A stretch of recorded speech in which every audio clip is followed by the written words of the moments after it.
Hey guys, it's Sam, and this is my spoilery gripe for Our Dark Duet by Victoria Schwab. As I said, this video will have spoilers in it, so if you haven't read this book, go ahead and check out my spoiler-free review, which will be linked on the screen. So my review is fairly short because I feel like I couldn't go into a lot of what I wanted to talk about without spoiling elements of the plot, so I just wanted to kind of keep that brief and then go into it here.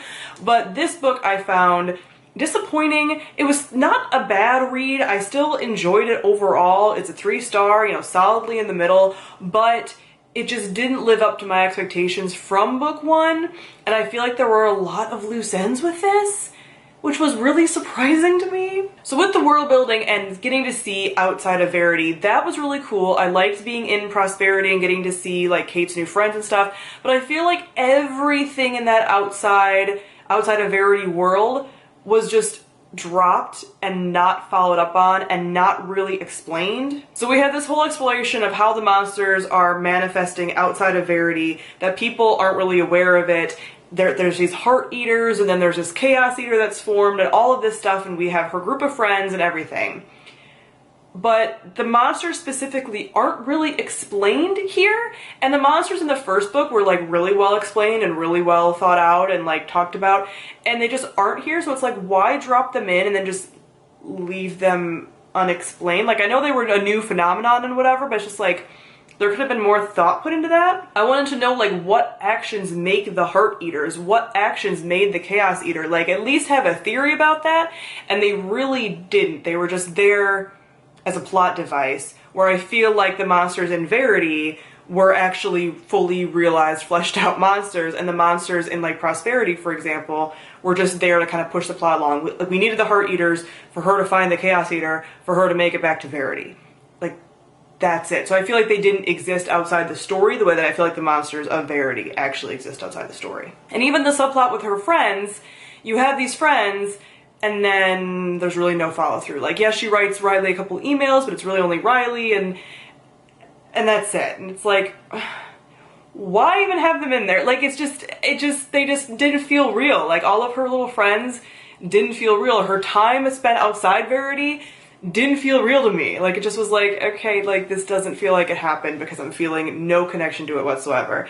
And it was just dropped. Which is again why I said in my review that this series almost feels like it could have been 3 books, and I typically want Victoria Schwab's books to be like duologies, because I feel like there are other series she stretched out too much. But for this, I feel like she could have had more time to explore these things, and instead we have a duology and it was kind of rushed through in this book.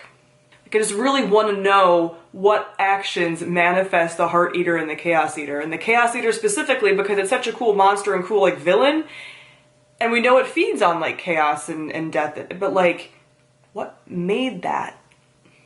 We don't know. Where we know, and it's a big deal, like, what makes the monsters in Verity, but we don't get an explanation of that for the other monsters. So as far as the characters and August and Kate being separated for, like, half of the story, I just found myself, again, not quite, like, getting pulled back into them and relating to them, and I feel like both of their stories were very, like, tropey, because it's like, duh. So we have August struggling with what it means to be a monster or a human and really struggling with his past, and we have Kate whose actions have now manifested a monster and like your past kind of following you and physically fighting your past demons, like all of this imagery, but it's very like, well, like, duh, you would go there? Like, I just wanted a little bit more nuance to that, and the fact that we didn't really get anything, it was just very much that was like, okay, this kind of story has been done. These kinds of themes have been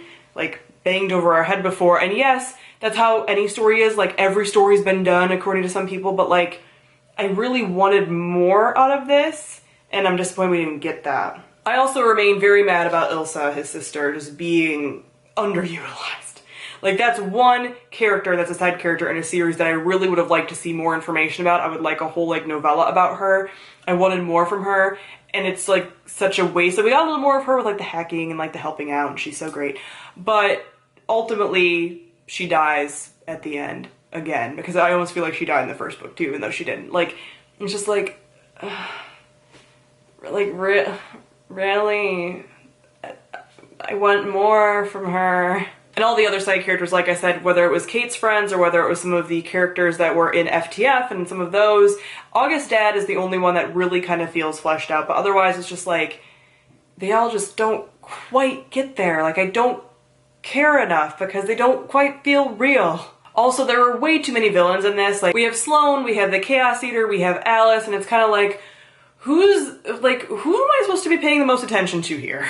I feel like Sloane was set up to be like the big bad, like the ultimate bad, but honestly I didn't really feel like he was. Like, I feel like Alice was more of a threat than he was, and then the Chaos Eater should have been like more than anything, and then again, the Chaos Eater isn't explained, which just really grinds my gears. Even the trap at the end is just like, well, duh, and it was too simple. Like, the villains didn't quite feel real and fleshed out, and like, it's just like, oh, monsters want to destroy things, so like, this is what Sloane's doing, but it's just like, for what purpose? I didn't quite get it. Where I feel like the Chaos Eater being like the ultimate evil would have been cool because it's like, it just wants chaos, you know?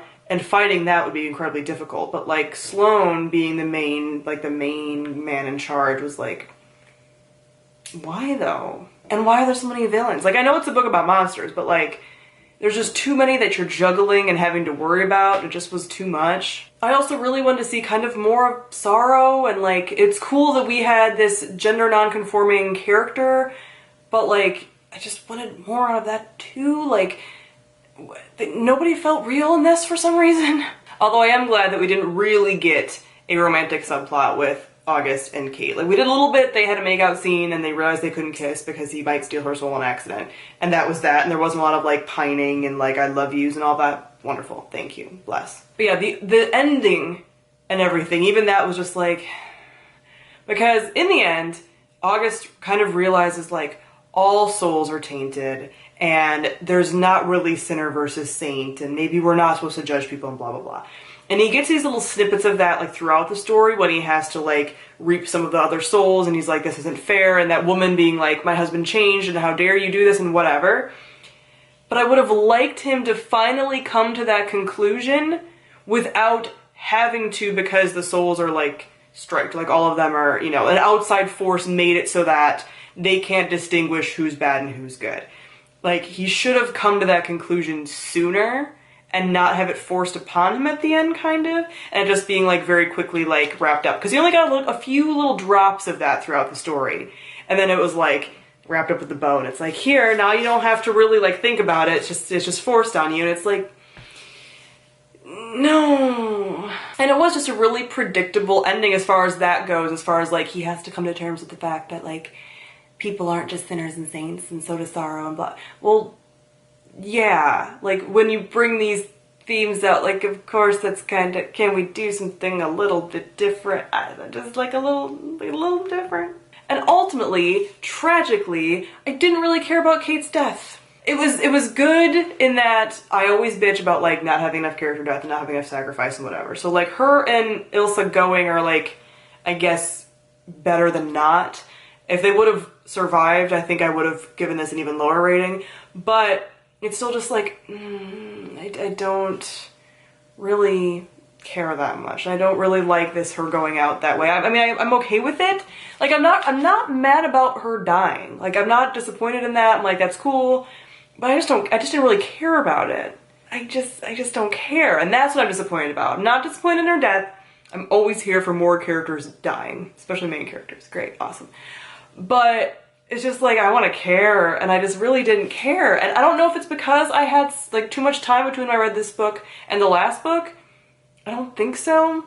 But I just wasn't that attached to them and their story, and I was very attached to them and their story in the first book. So this felt like a huge letdown. So yeah, is Our Dark Duet a bad book? No. I still enjoyed reading it.